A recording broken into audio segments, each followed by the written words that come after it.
I couldn't believe what was happening. Jake's lips pressed against mine, urgent and warm, his hands clutching my shirt like he was afraid I'd vanish. The air in the fire station's back room crackled with a heat that had nothing to do with the blaze I'd escaped weeks ago. My heart slammed against my ribs, torn between the rush of desire and the weight of everything I stood to lose. I was a married man, a father, a firefighter who'd built a life on duty and honor. Yet here I was kissing a man who'd turned my world upside down, a man who'd saved my life. I shoved him back, my breath ragged. I can't do this, I rasped, the words tasting like ash. Jake's green eyes locked onto mine, shimmering with something raw, want, maybe, or confusion. Alex, he started, voice low. I know it's messy, but no. I cut him off, stepping away, my hands trembling. You don't get it. I got a wife, a kid. This isn't me. But even as I said it, doubt gnawed at me. Was it true? Or was I just too scared to admit what I'd buried for years? To understand how I got here, tangled up in this moment, I have to take you back to that night. The night the fire changed everything. It was a muggy summer evening in New York City, the kind that sticks to your skin. I was on shift at the FDNY's Ladder 23 when the alarm blared, a fire tearing through an apartment block in Brooklyn. We piled into the rig, sirens screaming, my pulse already kicking into gear. I lived for this, the adrenaline, the chance to pull someone out of the jaws of chaos. When we rolled up, the building was a monster of flame and smoke, spitting embers into the dark. People spilled onto the street, shouting, crying, pointing up at windows where shadows flickered. My team fanned out, and I charged inside, mask on, axe in hand. The heat hit me like a fist, but I pushed through, climbing to the third floor, where someone had reported trapped residents. I found them fast. A woman and her little boy, huddled by a window. Stay with me, I yelled over the roar, guiding them to the stairs. We made it out, and I handed them off to the medics. But as I turned back, a faint cry pierced the haze. Someone else, somewhere deeper in the inferno. I should have waited for backup. That's protocol. But waiting isn't my style when lives are on the line. I plunged back in, kicking down a door to the next apartment. An old man lay crumpled on the floor, barely conscious. I slung him over my shoulder, his weight dragging me down as I staggered toward the exit. That's when the ceiling groaned. A split second later, a flaming beam crashed down, pinning my leg beneath it. Pain exploded through me, white-hot and searing. I dropped the old man as gently as I could and clawed at the debris, but it wouldn't budge. Smoke clawed at my lungs, thick and black, and my vision blurred. I fumbled for my radio, trapped, third floor, need assist, but static swallowed my words. This was it, I thought. After 10 years fighting fires, I was going to die in one. My wife's face flashed in my mind. Sarah, smiling at me over breakfast. My daughter, Emily, giggling as I tossed her in the air. I'd never see them again. Then through the haze, a shape loomed. Not one of my crew. No gear, no mask, just a guy young with a soaked rag pressed to his face. Hang on, he shouted, voice cutting through the chaos. He dropped to his knees beside me, hands scrabbling at the beam. Somehow, with a grunt of effort, he heaved it up just enough. I yanked my leg free, pain screaming up my spine, and he grabbed my arm, hauling me upright. We stumbled through the flames, him half dragging me as the building groaned around us. My ankle throbbed, useless, but he didn't let go. We burst outside, just as a wall collapsed behind us, showering sparks. I hit the ground, gasping, while paramedics swarmed. Through the blur, I looked up at him. Soot streaked his face, but his eyes, sharp green, alive, cut through the mess. You okay? He asked, crouching beside me, breathless but steady. Yeah, I croaked. Thanks to you. Who are you? He gave a small, lopsided smile. Jake, just glad you're breathing. The medics pulled me onto a stretcher, but I kept my eyes on him as they wheeled me away. Thank you, I said again, weaker this time. He nodded, watching me go, and then the world faded to black. I woke up in the hospital, leg in a brace, lungs raw from smoke. Sarah was there, her eyes puffy, clutching Emily's hand. Oh, Alex, she whispered, throwing her arms around me. I thought I'd lost you. I'm fine, Ilid. Forse no asmai. Isikali, Edamin. But my head was a mess, replaying that night. Those green eyes, that voice pulling me back from the edge. Days dragged by, stuck in that sterile room. My crew stopped in, cracking jokes about my heroics, but I barely heard them. I kept seeing him, Jake, wondering why he'd risked everything for me, a stranger. Then, one afternoon, a nurse popped her head in. "Visitor for you," she said, and in he walked. He looked different, cleaned up, in a faded NYU tee and jeans, brown hair tousled but neat. But those eyes? Same as that night, piercing and warm. "Hey," he said, shifting on his feet. I wanted to check on you. Hope that's okay." "Yes, sit," I said, too eager, motioning to the chair. "I'm Alex, by the way. Alex Carter. Jake Thompson." He sat, flashing that shy smile again. "How's the leg?" "Fractured, but I'll live." "Thanks to you." I studied him, 21, maybe fit in that lean, natural way. "What were you even doing there?" He shrugged. "I'm at NYU, journalism major. Was walking home when I saw the fire. Couldn't just stand there." "You ran into a burning building with no training," I said, half in awe. "That's not nothing." "Neither's what you do," he shot back, meeting my gaze. "I figured you'd have done the same." We talked for an hour about the fire, his classes, my job. It was easy, too easy, like we'd known each other forever. And every time he laughed or leaned closer, I felt it, a spark, dangerous and alive, flickering in my chest. He kept coming back, day after day. We'd chat, joke, share stories. But it wasn't just talk. There was something else brewing. Every glance, every accidental brush of his hand against mine. I told myself it was gratitude, nothing more. I had a family, a life. This was just a fluke, until it wasn't. The days after that cafe meeting blurred together like a fever dream. I went through the motions, hospital rounds, dinner with Lisa and Ethan, bedtime stories about dinosaurs, but I wasn't really there. My mind was stuck on Andrew, on the way his voice had softened when he'd said, "I think you feel it too." He was right. I did, and that terrified me. I hadn't texted him back since that day. I promised myself I wouldn't. But every time my phone buzzed, my heart leapt, half hoping it was him, half dreading it.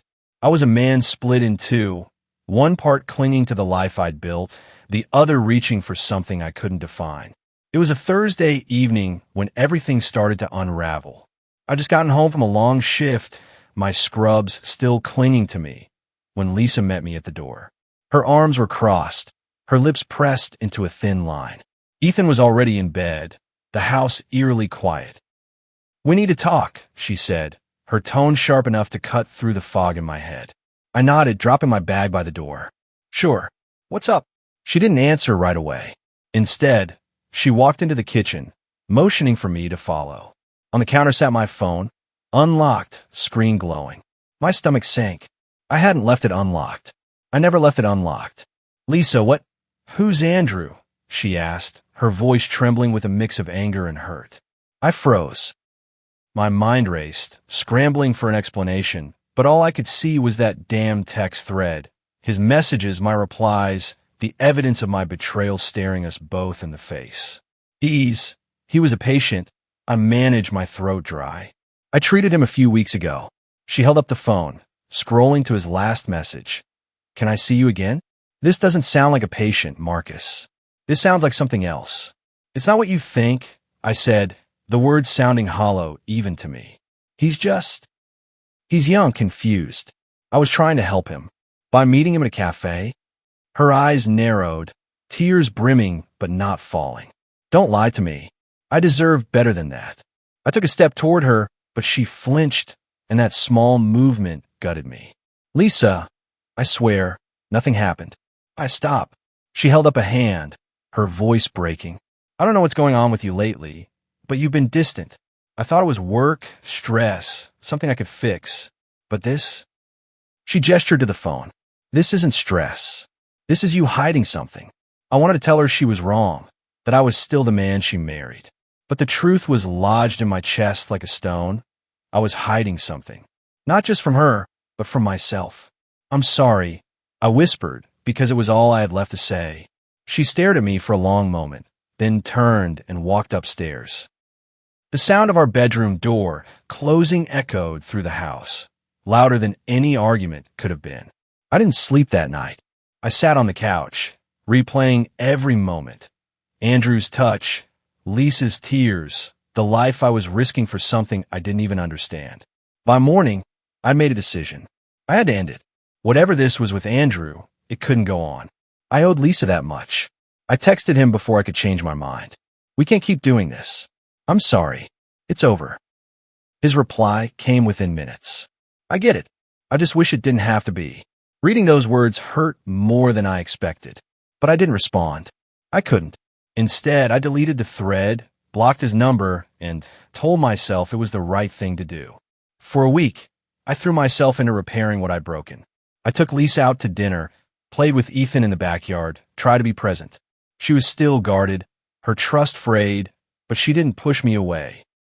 We didn't talk about Andrew again, and I let myself believe we could move past it. Then came the letter. It arrived on a rainy Tuesday, slipped into our mailbox with no return address. My name was scrawled across the envelope in messy handwriting I didn't recognize. I opened it in my study, expecting some hospital paperwork or a bill.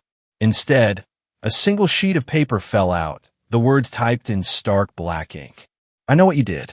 I saw you with him. Tell the truth, or I will. My hand shook as I read it again, then a third time. Someone knew. Someone had seen us at the hospital, at the cafe, somewhere. My chest tightened, panic clawing at me. Who? A colleague? A stranger? Andrew himself? I crumpled the letter and shoved it into my desk drawer, but the words stayed with me, branded into my mind. I couldn't tell Lisa, not now, not when we were finally starting to heal. But keeping it secret felt like a ticking time bomb. That night, I dreamed of Andrew. He was standing in the hospital bathroom, his blue eyes locked on mine, but when I reached for him, he dissolved into shadow. I woke up sweating, Lisa's arm draped over me, blissfully unaware of the storm brewing inside. I didn't know who sent the letter or what they wanted. But one thing was clear, my past wasn't done with me yet. And the truth, whatever it was, might destroy everything I had left. I couldn't stop thinking about the letter. I know what you did. I saw you with him. Tell the truth, or I will. The words looped in my head, sharp and unyielding, like a scalpel cutting through my peace of mind. Who had sent it? What do they want? For a week, I'd been a mess, jumping as shadows, scrutinizing every glance from my colleagues at the hospital, waiting for the axe to fall. But nothing came. No more letters, no whispers, just silence. It was almost worse than a confrontation. The quiet felt like a predator stalking me, waiting to pounce. My secret, Andrew, wasn't safe anymore. Someone knew, and that meant my life, the one I'd built so carefully, was teetering on the edge. It was a chilly autumn morning when I decided I couldn't just sit there, paralyzed. I had to act, to figure out who was behind this before they made their next move. I started with the cafe, the only place Andrew and I had met outside the hospital. We'd been careful, or so I'd thought, keeping our conversations low, our distance professional. But maybe I'd missed something. I drove there after my shift, the familiar smell of coffee and cinnamon rolls hitting me as I walked in. It didn't calm me this time. The barista, a young woman with a nose ring and a warm smile, waved. Hey, Doc. Usual black coffee. Yeah, thanks, I said, managing a weak smile. As she punched in my order, I leaned in, keeping my tone casual. You remember the guy I was with last time? Blonde, blue eyes, about 19. She paused, then nodded. Oh yeah, cute kid. He seemed really into you. Her words stung, but I kept my face neutral. Did you notice anyone else around? Someone who might have been watching us.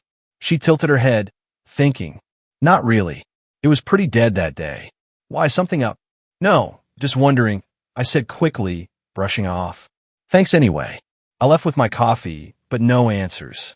If she hadn't seen anything, maybe the letter was a guess, a shot in the dark. Or maybe the sender had been smarter than I'd given them credit for. That night, I sat at the kitchen table with Ethan, helping him wrestle through his fractions homework. Lisa was upstairs, folding laundry, her silence heavier than ever. We hadn't talked about the text messages she'd seen since that awful night, but the rift between us hadn't healed. I could feel her suspicion, her hurt, and it killed me that I couldn't fix it, not without breaking everything else. Dad, what's 9 times 7? Ethan asked, pencil hovering over his notebook. 63, I said, ruffling his hair. You're killing it, buddy. He grinned, but before he could ask another, the doorbell rang. I glanced at the clock. 8:30 p.m. too late for anyone we knew. My gut twisted as I got up and peeked through the peephole. A man stood there, mid-30s, scruffy beard, leather jacket. He didn't look familiar, but the way he stood, hands in his pockets, made my skin crawl. I opened the door just enough to speak. Can I help you? Dr. Marcus Hayes? His voice was gravelly, his eyes cold. Yeah, that's me. Who are you? He didn't answer. Instead, he pulled a small envelope from his jacket and handed it to me. This is for you. I took it, my pulse racing. What's this? Not my business, he said with a shrug, already turning away. Just delivering a message. Wait, I started, but he was gone, melting into the dark. I shut the door and ripped the envelope open, my hands shaking. Inside was a photograph. Grainy, taken from afar, but unmistakable. Andrew and me at the cafe. Heads close, his face soft and open. My back was to the camera, but it didn't matter. Scrawled in red ink at the bottom, tell her, or I will. My breath stopped. This wasn't a bluff anymore. They had proof that could end my marriage, my career, my life as I knew it. I shoved the photo back in the envelope and stuffed it in my pocket just as Lisa came downstairs. Who was that? She asked, her tone light, but her eyes piercing. Just a delivery, I lied, forcing a smile. Nothing big. She nodded, but I could see the doubt flickering in her face. Ethan's almost done. You coming back? In a minute, I said, my voice tight. I need to make a call. I slipped in my study and shut the door, leaning against it as my chest heaved. I had to find out who was doing this. The photo offered no hints, and the delivery guy was a dead end. I was flailing, but one idea hit me. Andrew. Maybe he'd seen something, heard something. It was a stretch, but I was out of options. I unblocked his number and typed, "We need to talk. It's important." His reply was instant. When and where? I hesitated, knowing this was a line I shouldn't cross again. But I had to. Tomorrow noon. The park near the hospital. I'll be there. The next day, I got to the park early, pacing near the fountain as the wind rustled the leaves. When Andrew showed up, his blonde hair glinting in the sun, my heart lurched. He looked the same, young, beautiful, a walking risk. Hey, he said quietly, stopping a few feet away. You okay? No, I said, scanning the area to ensure we were alone. Someone knows about us, Andrew. They sent a letter, and now this photo. They're threatening to tell Lisa. His eyes widened, fear flashing across his face. What? Who? I don't know. I snapped, frustration spilling out. But they've got a picture of us at the cafe. He raked a hand through his hair, looking shaken. Why would anyone care? I don't know, I said again, my voice cracking. But if Lisa finds out, I'm done. My family's done. He stepped closer, his voice dropping. Marcus, maybe it's time to tell her. Be honest. With her, with yourself. I shook my head, stepping back. No, I can't. You don't get it, what I'd lose. Don't I? His gaze sharpened, a mix of anger and pain. You think this is easy for me? I didn't plan to fall for you, but I did. And I know you feel something too. Stop, I said, trembling. This isn't about feelings. It's about my life falling apart. He reached out, his fingers grazing mine. Maybe it's falling apart because you're clinging to something that's not real anymore. His words sliced through me, too true to face. I yanked my hand away. I have to go. Marcus, wait. But I was already walking away, my chest tight. If I stayed, I might have said something I couldn't undo. That night, I sat in my study, the photo a lead weight in my pocket. I had two choices, tell Lisa and risk it all, or stop whoever was behind this. But how? Then I remembered the delivery guy's jacket had a logo. Small but distinct, a camera with wings. A photography studio? A private investigator? I grabbed my laptop and searched local PIs, scrolling until I found it Eagle Eye Investigations, discreet and professional. My pulse quickened as I clicked the contact page. If I could trace this back, maybe I could end it. I called, hands unsteady. A gruff voice picked up. Eagle Eye, this is Frank. Hi, Frank, I said, faking calm. I think you delivered something to me by mistake. An envelope with a photo. A pause. I don't talk client business over the phone. Please, I pressed, desperation leaking through. I just need to know who sent it. Sorry, pal. Can't help you. Click. I slammed the phone down, anger surging. I was nowhere, and the clock was ticking. The next morning, my phone buzzed with a text from an unknown number. You have 48 hours to tell her. Or, I send the photo to your wife. Ice flooded my veins. This was real, and they weren't backing down. 2 days to choose, confess or fight. But as I stared at the message, a darker thought crept in. What if this wasn't just about Andrew? What if it was something else? Something I hadn't even seen coming. I had to find out. Fast. The clock was ticking. 24 hours left before the blackmailer's deadline, and my life hung in the balance. I barely slept, replaying Andrew's text in my mind. I think I know who's behind this. It was a lifeline, but I couldn't shake the dread curling in my gut. Whoever it was, whatever their reason, I was about to step into a storm I might not survive. I met Andrew at a small diner near the hospital, the kind of place where the coffee was strong and the booze were sticky. He was already there, nursing a mug, his blue eyes scanning the door. When he saw me, he straightened, his face tight with worry. Marcus, he said as I slid into the seat across from him. You look like hell. Feel like it too, I muttered, signaling for coffee. So who is it? Who's doing this? He leaned in, voice low. I think it's someone from the hospital. A young intern, Alex Reed. The name hit me like a slap. Alex Reed, a quiet, sharp-eyed kid, barely 25, who'd been shadowing me on rounds for weeks. He was good, observant, quick, but I'd never thought twice about him. Why would he blackmail me? Andrew hesitated, his gaze dropping to the table. I saw him watching us. That day at the cafe. He was across the street, on his phone. I didn't think much of it then, but now my chest tightened.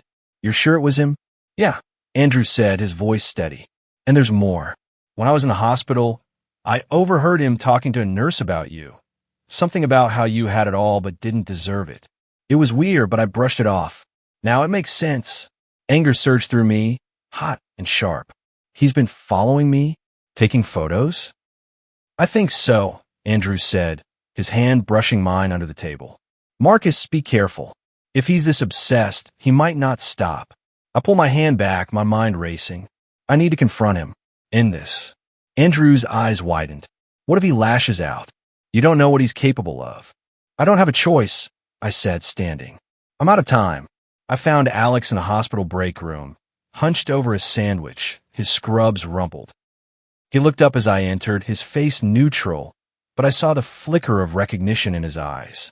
Dr. Hayes, he said, wiping his mouth. Need something? Yeah, I said, closing the door behind me. We need to talk. He raised an eyebrow, feigning confusion. About what? I stepped closer, my voice low and hard. About the letters. The photo. The blackmail. For a split second, his mask slipped. Fear, guilt, something raw flashed across his face. Then he forced a laugh. Blackmail? What are you talking about? Don't play dumb, I snapped, pulling the photo from my pocket and slamming it on the table. You took this. You've been threatening me. He stared at the photo, his jaw tight. I don't know where you got that, but it wasn't me. Stop lying, I said, my patience fraying.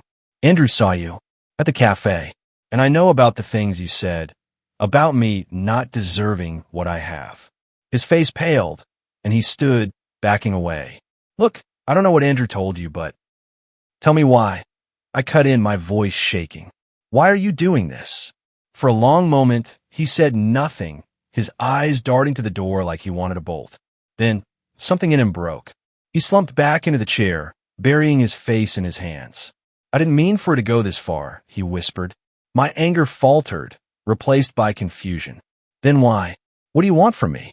He looked up, his eyes red-rimmed. I wanted you to be honest. To stop hiding. Hiding? I echo, my stomach twisting. Yeah, he said, his voice trembling. I've seen you with him, Andrew. The way you look at him. And I know you're married, but you're not happy. You're living a lie just like I was. The room spun. What are you talking about? Alex swallowed hard, his gaze dropping. I'm gay too, but I've never told anyone. My family, my friends, they disown me. So I've been pretending, just like you. But seeing you, it made me angry. You're older, successful, and you still can't be yourself. I thought if I pushed you, maybe you'd finally come out. Maybe it'd give me the courage to do the same. His words hit me like a punch to the gut. This wasn't about jealousy or malice. It was about pain, about the same fear and shame I'd carried for years. I sank into the chair across from him, my legs weak. You don't understand, I said quietly. It's not that simple. I have a wife, a son. I can't just. I know, he interrupted, his voice cracking. But don't you see? You're hurting them anyway. And yourself. And Andrew. His words cut deep because they were true. I've been tearing myself apart, trying to be everything to everyone, and failing miserably. I didn't want to hurt you, Alex said, wiping his eyes. I don't know how to deal with this.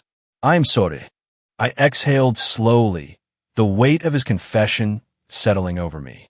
So what now? You got the photo. You could still ruin me. He shook his head. I won't. I swear. I'll delete everything. I just wanted you to face it, not destroy your life. I studied him, searching for any sign of deceit, but all I saw was a scared kid drowning in his own secrets. Okay, I said finally, but this ends here. No more threats, no more games. He nodded, relief flooding his face. I promise. I left the hospital in a daze, my mind reeling. The blackmail was over, but the real battle was just beginning. Alex's words echoed in my head. You're living a lie. He was right. I've been hiding for so long, I didn't know how to stop. That night, I sat in my car outside the house, staring at the warm glow of the windows. Inside, Lisa was probably cooking dinner, Ethan playing with his toys. They deserved the truth, but I didn't know if I had the strength to give it to them. My phone buzzed. Andrew. Did you talk to him? Is it over? I typed back. Yeah, it's done. He won't bother us anymore. His reply was quick. Good. Now what? I didn't answer. I couldn't. Because the truth was I didn't know. I couldn't keep lying. Not to Lisa, not to myself.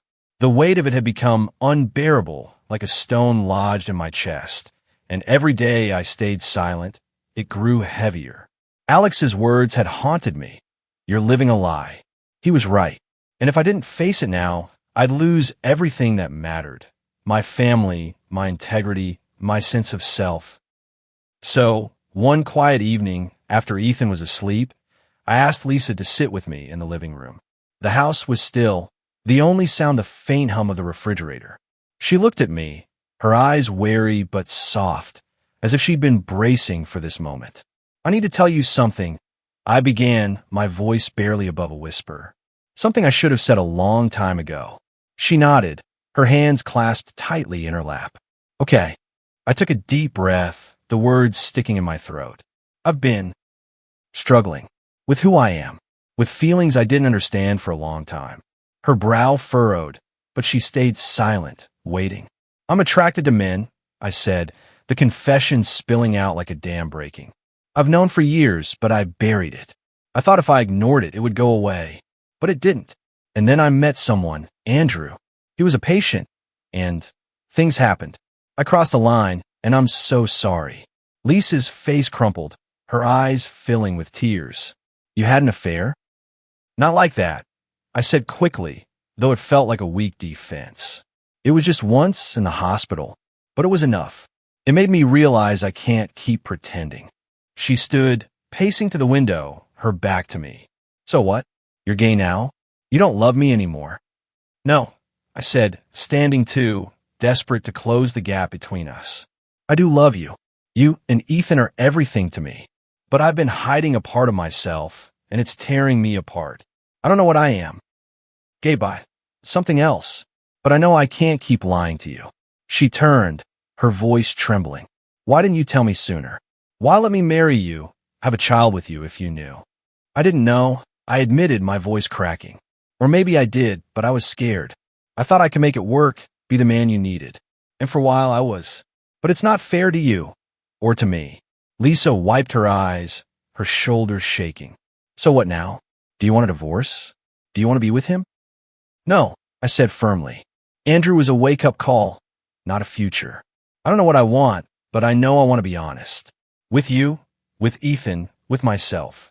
She stared at me, her gaze a mix of anger and sorrow. I don't know if I can do this, Marcus. I don't know if I can stay with someone who's not sure about me. Her words gutted me, but I nodded. I understand. And if you need space or time, I'll give you that. But I hope we can find a way through this. For Ethan, for us. Lisa sank onto the couch, burying her face in her hands. I need to think. I can't make promises right now. Okay, I whispered, sitting beside her but not touching her. Take all the time you need. We sat in silence, the distance between us vast and aching. But for the first time in months, I felt a sliver of peace. The truth was out, and whatever came next, at least it would be real. In the weeks that followed, Lisa and I navigated an uneasy truce. We slept in the same bed, but didn't touch, our conversations polite but strained. She hadn't asked me to leave, which I took as a small mercy, but I knew she was hurting, processing in her own way. I started therapy, something I should have done years ago. It was hard, digging into feelings I'd buried, confronting my fears, but it was necessary. I owed it to myself and to my family to understand who I was and what I wanted. As for Andrew, we didn't speak again. I saw him once from a distance, walking across the hospital parking lot. He looked lighter, freer, and when our eyes met, he gave a small nod before turning away. It was closure, in a way, a silent acknowledgement that our paths had crossed for a reason, but that chapter was closed. Months later, on a crisp spring morning, I sat on the porch with a coffee, watching Ethan play in the yard. Lisa joined me, her expression softer than it had been in a long time. I've been thinking, she said, her voice tentative, about us. I turned to her, my heart in my throat. Yeah, I don't know if we can go back to what we were, she said, her gaze on Ethan. But I don't want to give up without trying. Maybe we can start over, slowly, honestly, see where it takes us. Hope flickered my chest, fragile but real. I'd like that, more than anything. She reached for my hand, her fingers intertwining with mine. Me too. It wasn't a guarantee, but it was a beginning. And for the first time in a long time, I felt like I could breathe. Looking back, I don't regret the journey, as painful as it was. It taught me that hiding from yourself is a losing game, that the truth, no matter how messy, is the only path to peace. I lost parts of myself along the way, but I also found something invaluable: authenticity. If you were in my shoes, torn between duty and desire, between the life you built and the truth you buried, how would you choose? Would you cling to the familiar, or risk it all for a chance to be whole? There's no easy answer, but maybe that's the point. Life doesn't come with a manual.